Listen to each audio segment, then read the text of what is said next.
ایک اہل حدیث نے میرے خلاف کلپ بنایا کہ دیکھو امام احمد بن حنبل نے تو 20 رکعتوں سے بھی زیادہ تراویح پڑھی ہے، وہ انفرادی پڑھی ہے. انفرادی آپ جتنی چاہیں پڑھ لیں، جماعت کی بات ہو رہی ہے. جماعت جتنا ثبوت ہوگا تو ثبوت ہمیں 20 رکعتوں کا ملتا ہے. ٹھیک ہے، بعض ائمہ 40 رکعتوں کے بھی قائل تھے، بعض 36 کے بھی قائل تھے، لیکن ان کے قول کو امت نے رد کیا کیونکہ ان کے قول کی مضبوط دلیل نہیں ملتی. تو یہ ائمہ کی بحث ایسے ہی تھوڑی ہوئی ہے، سمجھتے ہو گے نہیں سمجھتے. اس میں امام ترمذی کا جو قول ہے نا کہ اس بارے میں کوئی صحیح بات منقول نہیں ہے، تو امام ترمذی کی رائے ہے ذاتی، مجتہدین نے اس رائے کو نہیں لیا. اور امام ترمذی کی رائے کو بھی اگر آپ نے لینا ہے تو انہوں نے بھی 8 رکعتوں تو کسی کا قول ذکر ہی نہیں کیا. امام ترمذی نے کہا 20 بھی ہے 40 بھی ہے، تو اس بارے میں کوئی یقینی بات نہیں ملتی، سب ٹھیک ہے. تو وہ 20 اور 40 ٹھیک ہیں، 8 کا تو انہوں نے قول ذکر ہی نہیں کیا ہے. تو یہ 8 رکعت تراویح تو کچھ بنتی نہیں ہے، تک ہی نہیں بنتا. اور میں بار بار کہتا ہوں اس پہ تو تراویح کا لفظ ہی فٹ نہیں بیٹھتا. تراویح 4 رکعتوں کو کہتے ہیں، تراویح 4 رکعتوں کا مجموعہ، بہت سارے 4 رکعتیں. تو 2 رکعتیں تو 2 تراویح ہوتے ہیں، بہت سارے تراویح تھوڑی ہوتے ہیں. اور ایک آخری بات کر کے بس اس ٹاپک کو سمیٹتا ہوں. تراویح اور تہجد اگر ایک ہی چیز ہوتی نا تو حضرت عمر نے جب تراویح شروع کرائی، مسجد نبوی میں آئے اور آپ نے دیکھا، فرمایا کہ نعمت البدعۃ ھذہ، کیا خوب بہترین نیا کام ہے. یعنی اس اسٹائل میں تو نیا ہی ہے نا کہ ایک امام کے پیچھے سب جمع ہوئے ہیں. پھر آپ نے فرمایا کہ واللتی تنامون عنہا، جس نماز سے تم سو رہے ہو وہ اس سے افضل ہے. اگر حضرت عمر کی نظر میں تراویح تہجد ایک ہی چیز ہوتی تو حضرت عمر فرماتے کہ جو تہجد تم اول وقت میں پڑھ رہے ہو، اس نماز کا آخر وقت میں پڑھنا کیا ہے؟ افضل ہے. حضرت عمر فرما رہے ہیں جس سے تم غافل ہو وہ اس سے افضل.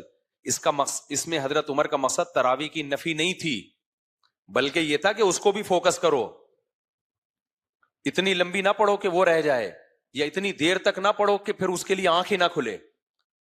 یہ مقصد ہے حدیث کا. سمجھ میں آ رہی ہے بات کہ نہیں آ رہی ہے؟ بعض لوگ کہتے ہیں حضرت عمر خود کیوں نہیں مسجد میں پڑھ رہے تھے؟ ہمیں نہیں ملتا کہ خود پڑھتے تھے مسجد میں یا نہیں پڑھتے تھے. لیکن یہ ہو نہیں سکتا کہ ایک کام خود شروع کرایا ہو اور خود نہ کر رہے ہو، یہ ہو نہیں سکتا. وہ خود پڑھتے تھے، یقیناً گھر میں پڑھتے تھے.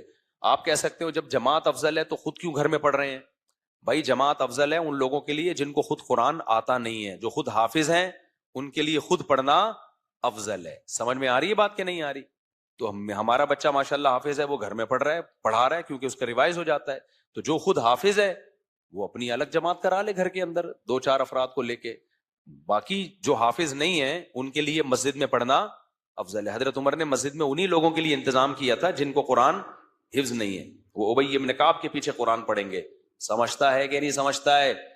تو اس میں بہت باتوں کو گھمایا گیا ہے، خلط ملط کیا گیا ہے. تو حضرت عمر نے یہ چاہا تھا کہ لوگ تراویح پڑھیں مگر تہجد سے غافل نہ ہوں. تراویح پڑھیں، اتنی جلدی ختم کریں کہ سو جائیں، پھر آ کے اٹھیں، کیونکہ صحابہ بہت لمبی تراویح پڑھ رہے تھے، بہت لمبی ہو رہی تھی.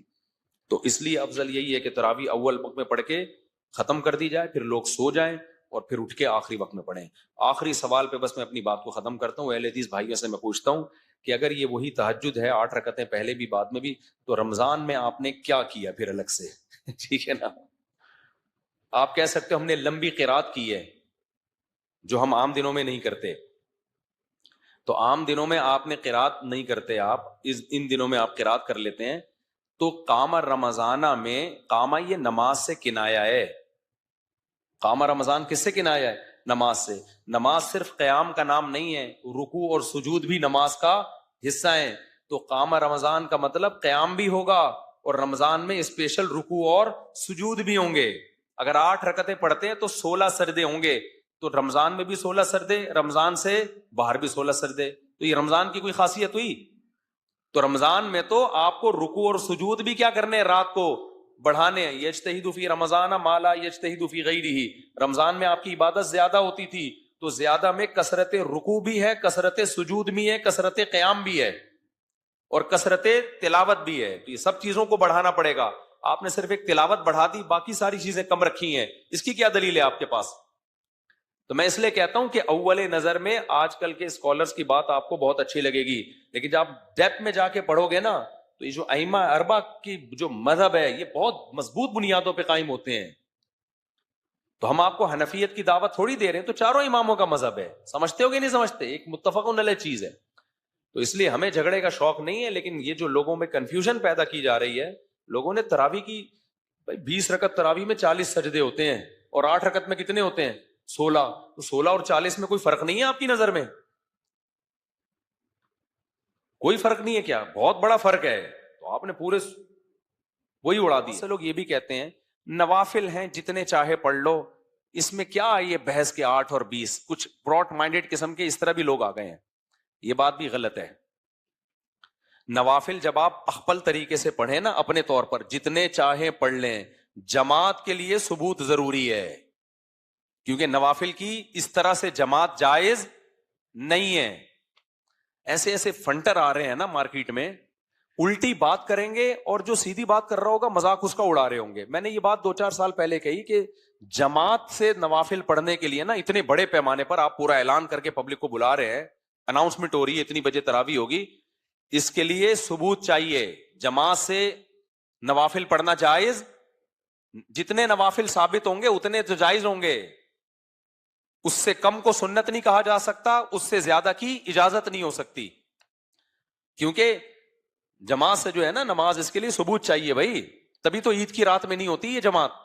عام دنوں میں آپ کر سکتے ہو نوافل کہ بھائی میرا تہجد پڑھنے کا دل چاہ رہا ہے، سب لوگوں کو بلا لیا، آ جاؤ بھائی پورا محلہ والا اسپیکر لگا کے ہم تہجد پڑھ رہے ہیں. لوگ کہیں گے بھائی تو اپنے گھر میں انفرادی پڑھنا.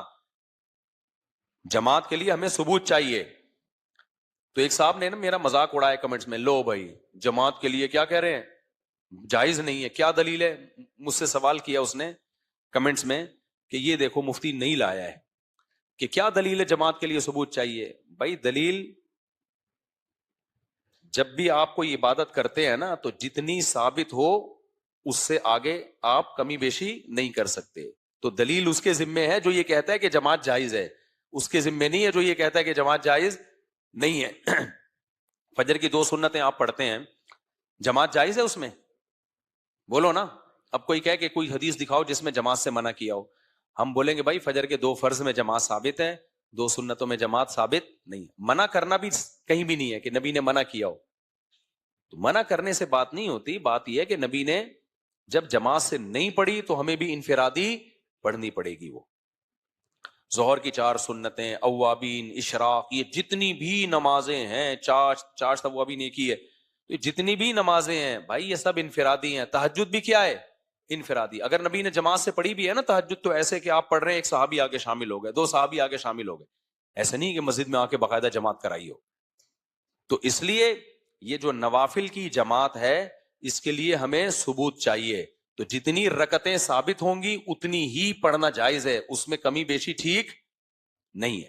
تو اب تراویح میں نبی نے 3 دن جماعت سے پڑھائی ہے، اول وقت میں پڑھائی ہے، آخری وقت میں نہیں پڑھائی.